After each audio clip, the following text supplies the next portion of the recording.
14, verso 5 em diante. Diz assim: contaram ao rei do Egito que o povo havia fugido. Então o faraó, seus conselheiros mudaram de ideia e disseram: o que foi que fizemos? Deixamos os israelitas saírem e perdemos os nossos escravos. Então o faraó mandou aprontar sua carruagem e levou consigo o seu exército. Levou todos os carros de guerra do Egito, inclusive 600 dos melhores desses carros, cada um com um oficial no comando.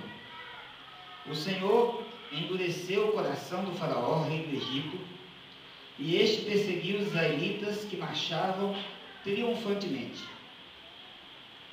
Os egípcios, com todos os cavalos e carros de guerra do faraó, os cavaleiros e a infantaria, saíram em perseguição aos israelitas e os alcançaram quando estavam acampados à beira-mar, perto de Pi-Hahirote, defronte de Baal-Zephon. Ao aproximar-se o faraó, os israelitas olharam e avistaram os egípcios que marchavam na direção deles. E aterrorizados clamaram ao Senhor. E disseram a Moisés: foi por falta de túmulos no Egito que você nos trouxe para morrermos no deserto? O que você fez conosco, tirando-nos de lá? Já lhe tínhamos dito no Egito: deixe-nos em paz. Seremos escravos dos egípcios, antes escravos dos egípcios do que morrer no deserto. Moisés respondeu ao povo: não tenham medo. Fiquem firmes e vejam o livramento que o Senhor lhes dará hoje. Porque vocês nunca mais verão os egípcios que hoje veem. O Senhor lutará por vocês, então somente acalmem-se. Disse então o Senhor a Moisés: porque vocês estão clamando a mim, diga ao povo que marche, que se levante, erga a sua vara e estenda a mão sobre o mar, e as águas se dividirão para que os israelitas atravessem o mar em terra seca. Eu, porém, endurecerei o coração dos egípcios e eles os perseguirão. E serei glorificado com a derrota do faraó e de todo o seu exército, com seus carros de guerra e seus cavaleiros. Os egípcios saberão que eu sou o Senhor, quando eu for glorificado com a derrota do faraó, com seus carros de guerra e seus cavaleiros. A seguir, o anjo de Deus, que ia à frente dos exércitos de Israel, retirou-se, colocando-se atrás deles. A coluna de nuvem também saiu da frente deles e se pôs atrás, entre os egípcios e os israelitas. A nuvem trouxe trevas para um e luz para o outro, de modo que os egípcios não puderam aproximar-se dos israelitas durante toda a noite. Irmãos queridos, Êxodo 14 é um dos textos mais formidáveis da Bíblia Sagrada.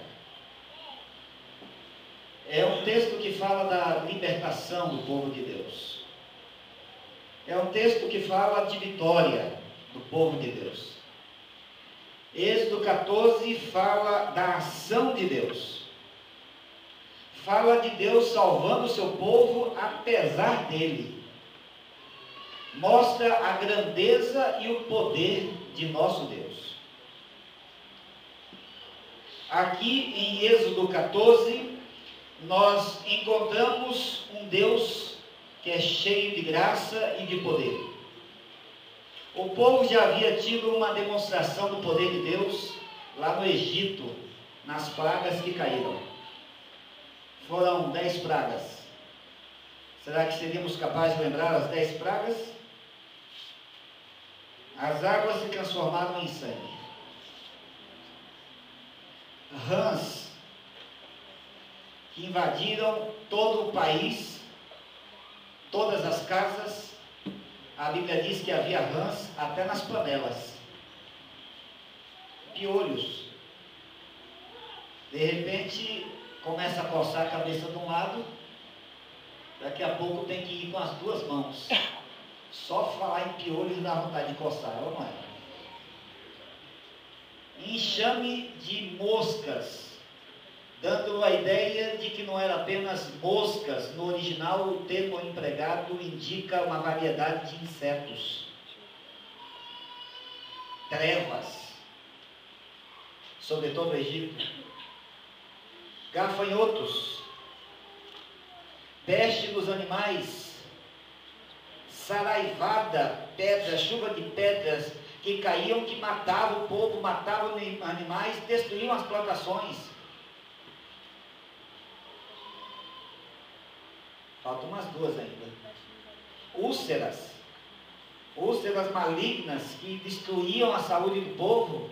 Uma coceirinha aqui, daqui a pouco se espalhava por todo o corpo. E finalmente a morte dos primogênitos do Egito. Uma demonstração do poder de Deus, uma demonstração grandiosa de quem é o Senhor. Deus esmaga Faraó, destrói o Egito, de forma que seu povo possa sair em liberdade. O povo sai para a terra da promessa. Sabe, este episódio aqui que nós lemos, ele tem sua contrapartida no Apocalipse. Você encontra esse mesmo episódio sendo relatado no Apocalipse. Basta você saber que o livro do Apocalipse, toda a frase de Apocalipse você encontra em alguma parte da Bíblia. E o livro que é mais citado no Apocalipse é o livro de Êxodo. É o livro que fala da libertação do povo de Deus. É só você fazer um comparativo e você vai perceber a associação que existe entre o êxodo do Egito e a vitória final do povo de Deus. No Apocalipse, há uma grande multidão também em marcha. No Apocalipse, há perseguição. No Apocalipse também é descrito um mar de vidro mesclado de fogo, equivalente ao Mar Vermelho. Há uma outra praia. A verdadeira terra prometida é apresentada.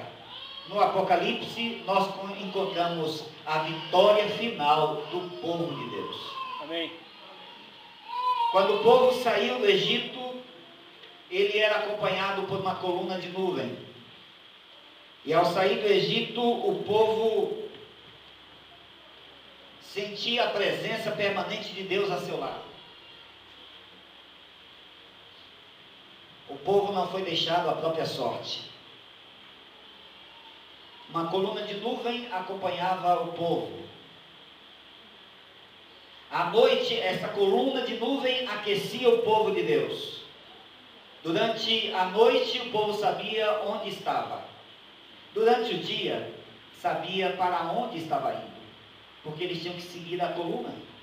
A coluna que ia à frente, a coluna de nuvem representava a segurança para o povo de Deus. A coluna de nuvem representava a direção para o povo de Deus.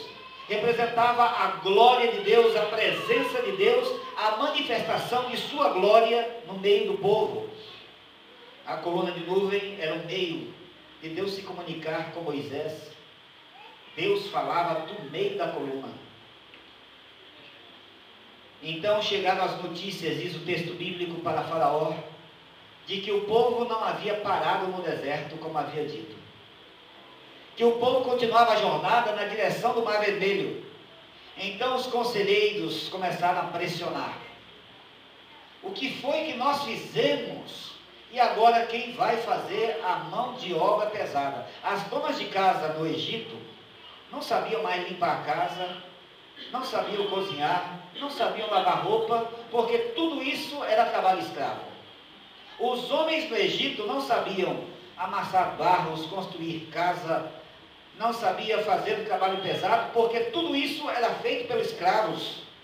Agora Faraó percebe que perdeu toda a força de trabalho do Egito e sai em perseguição ao povo de Deus. Ele organiza um exército, um poderoso exército, com carros, cavaleiros, sai toda a infantaria para poder perseguir o povo e trazer de volta até os sacerdotes egípcios. foram nessa perseguição. Deixa eu lhes dizer que o diabo nunca honra seus compromissos. Quando o diabo vê um filho dele saindo de suas garras, ele vai sempre em perseguição para trazer a pessoa à sua velha vida. O diabo não tem poder sobre a vida daquele que foi liberto de seus pecados pela graça de Jesus Cristo. Mas ele não desiste. Ele vai na perseguição do Filho de Deus, agora o Filho de Deus, para trazer o homem à sua velha vida. E o diabo foi no encalço de Israel. E quando ele sai em busca do povo, de longe o povo vê o exército se aproximando e o povo fica desesperado. Eles começam a reclamar. Melhor ter morrido no Egito. Eles preferiam a escravidão do que a liberdade. Eles preferiam a segurança da escravidão do que a dúvida da liberdade. E eles começam a reclamar. Esta é uma reação humana ainda hoje. Quando as coisas não vão bem, muitas vezes nós começamos a reclamar de Deus. Nós começamos a nos queixar de Deus. Nós começamos a reclamar. E quando reclamamos, nós nos esquecemos das bênçãos, dos milagres. Nós perdemos momentaneamente a memória. Quanto Deus fez em nosso favor. Nós esquecemos como Deus agiu para nos tirar das garras do pecado, para nos libertar dos vícios, para nos tirar da situação em que a gente se encontrava e nos oferecer uma nova vida. Quando o povo está reclamando, Moisés reage. E a reação de Moisés, queridos, me mostra aqui, me ensina como é que a gente deve tratar os liderados quando eles reclamam. Sabe, quando Moisés fala com o povo, ele não ouviu ainda a orientação de Deus. Ele não sabia ainda o que Deus iria fazer. Mas ao invés de condenar, somos os vencedores. A vitória é do Senhor. A vitória já foi garantida na cruz do Calvário. E a vitória da cruz é a nossa vitória. A vitória da cruz é a sua vitória. Então você não tem que viver como derrotado, porque em Cristo Jesus nós somos mais que vencedores. Consegue compreender isso? Não é apenas um vencedor, é mais que vencedor. Então viva como um vitorioso. O Senhor lutará por você.